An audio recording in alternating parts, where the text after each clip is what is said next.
Hari ini, hari yang kau tunggu, bertambah 1 tahun usiamu.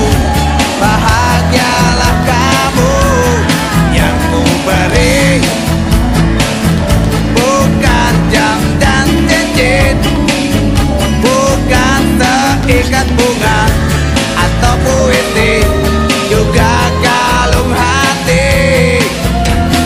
Maaf, bukannya pelit atau gak mau. Kita merayakan Hari Ulang Tahun Tagana ke-19. Beberapa kali selama saya jadi menteri, 2 kali. Yang pertama sekitar tahun 2021 itu ada di Pangandaran, mereka latihan itu. Kemudian setelah itu ada bencana, kita nggak merayakan. Nah, kemudian kali ini kita merayakan. Jadi Tagana ini jadi seperti kejadian di Padang Pariaman. Itu yang datang bukan hanya Tagana dari Padang Pariaman saja, tapi ada Tagana dari seluruh Indonesia. Kalau mereka kosong maka mereka datang. Di Cianjur juga gitu. Ada datang dari Kalimantan, ada datang dari Sumatera, selain dari Jawa sendiri. Jadi ini Tagana ini tidak ada batas sekat wilayah. Mereka bekerja kalau dibutuhkan, mereka langsung bekerja, dan mereka sudah tahu apa yang harus mereka kerjakan tanpa kita meminta. Jadi contohnya misalkan saat kejadian di di Padang Pariaman, kebetulan saya datang, saya ngajari warga membuat satu tenda untuk dirikan tenda keluarga, karena itu masing-masing keluarga.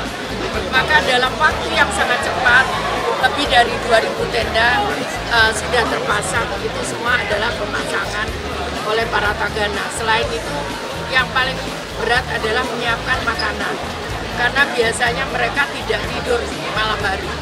Jam 2 pagi mereka harus sudah nyiapkan untuk pagi hari.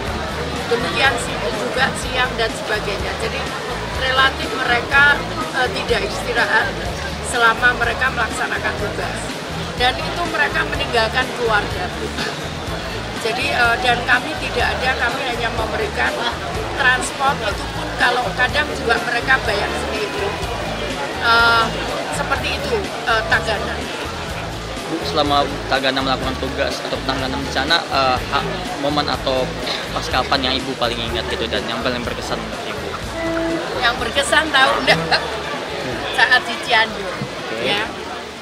Di Cianjur ini karena semua sibuk, Tagana sibuk, karena saat itu lokasinya banyak sekali yang terkena, targanya menyebar. Saya mencoba membuat dirikan tenda, karena saat itu di rumah sakit banyak pasien yang tidur di tempat terbuka. Mereka tidur langsung beralaskan tanah di rumah sakit, kemudian atasnya kosong. Saya berpikir padahal mereka diinfus, kemudian saya pikir ini kalau hujan gimana mereka lari, padahal mereka masih kondisi diinfus. Akhirnya saya memaksakan diri bersama staf-staf saya, sok tahu, dirikanlah tenda. Dibantu oleh beberapa tenaga polisi dan yang lain, dirikan tenda itu sampai 3 jam kali, nggak bisa-bisa. Habis itu datang Tagana 6 orang, sudah kami selesaikan dalam waktu 10 menit tenda berdiri. Jadi itu kenangan saya. Jadi meskipun menteri sok tahu gini. Karena saat itu saya berpikir bagaimana kalau hujan. Jadi saya nggak ada tenaga, saya coba. Kok nggak bisa masang keliru terus gitu. Tiba-tiba ada datang Tagana, datang 6 orang. Udah Bu, kami beresin 10 menit jadi. Tenda itu berdiri. Jadi itu yang paling berkesan. Nah, kemudian yang kedua, saat itu di Semeru, ya, di Semeru saat itu mereka jam 1 malam saya datang jam 12 malam, jam 1 malam mereka mulai nyiapkan makanan. Tapi saya ngomong, aku lapar, aku belum makan. Terus anakku ada makanan, kita makanlah dulu, makan dulu. Dia bilang, ini habis itu, lu ini udah jam berapa? Akhirnya kita semua masak bareng karena jam 6 harus sudah makanan tersedia. Jadi akhirnya kita ikut masak-masak, semua ikut masak. Kenapa? Karena kita lupa habis makan terus ngobrol-ngobrol gitu. Jadi waktunya takut gak kekejar kayak gitu. Jadi itu apa namanya kejadian sama anak-anak Tagana Ayas. Yang ketiga ada kejadian lucu lagi. Apa tuh? Boleh ceritain dulu Kakak? Ini saya Putri Soteru. Yang desain tenda itu kan aku. Oke. Jadi yang desain tenda itu aku karena saat saya turun di awal jadi menteri, ini kok sisa gitu kasur. Mestinya cukup, kita kan tingginya 2 meter, kenapa sampai lipat 3? Akhirnya ngabisin waktu juga, mungkin biayanya lebih besar. Akhirnya semua saya ukur, jadi termasuk tenda, jadi kalau tidur begini, itu berapa meter, jadi tidak ada ruang sisa gitu. Karena supaya efektif juga biayanya lebih murah, termasuk tenda keluarga. Tiba-tiba saya kan membayangkan begini, tenda keluarga itu harus bisa dipasang orang yang tidak mengerti tentang bagaimana masang tenda. Jadi harus mudah dan dengan cara yang cepat dan gampang. Nah, ternyata kemudian saya nggak tahu, ternyata desainnya dirubah sama staf saya. Saya ngomong itu jangan bawa, itu jangan bawa, itu untuk tenda ini. Akhirnya kemudian jangan bawa, itu kebanyakan itu, nggak perlu sebanyak itu apa namanya tiang-tiangnya itu.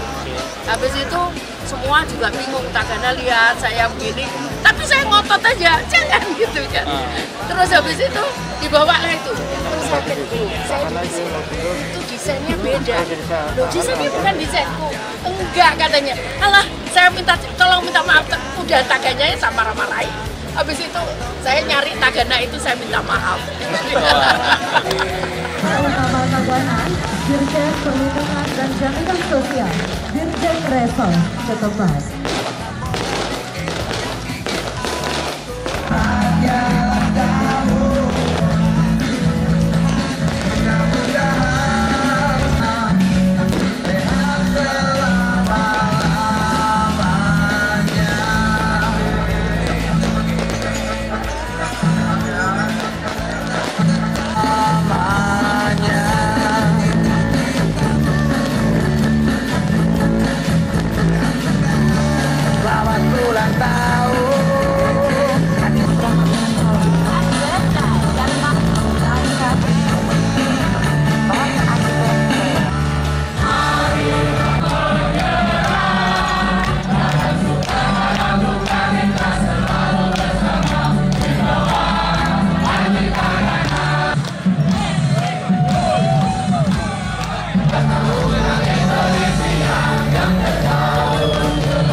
Tagana, Indonesia, siap.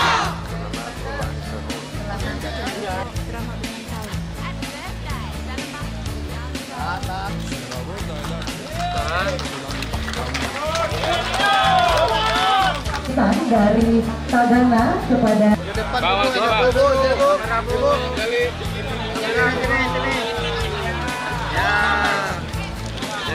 Ibu, ada harapan untuk Tagana ke depannya, Bu?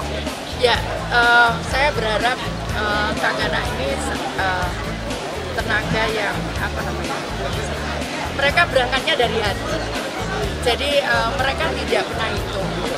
Bahkan seringkali mereka kalau kalau saya misalkan saya datang paling 1 hari 2 hari, mereka berhari-hari berbulan-bulan. Di Majene mereka ada tidak pulang 2 bulan. Nah, Lumajang 7 bulan. Itu mereka kadang kalau ada ada yang warga membutuhkan, misalkan harus butuhkan kasur, itu diserahkan. Jadi mereka tidur di bawah. Jadi itu yang luar biasa. Saya berharap Tagana terus berangkatnya dari hati. Sehingga kalau mereka bekerja dengan hati, maka semua tidak menjadi transaksi. Sudah menegaskan berarti Tagana ini tidak dibayar oleh pemerintah? Ada, dia dapat honor. Kalau masalah kali asing 250 per bulan, 250.000 per bulan. Tapi jangan bayangkan. Bener ketawa Bu. Banyak itu, saya nggak punya duit untuk nambahin. Kemarin 200.000 saya nambahin 50.000 udah nangkungnya sekian.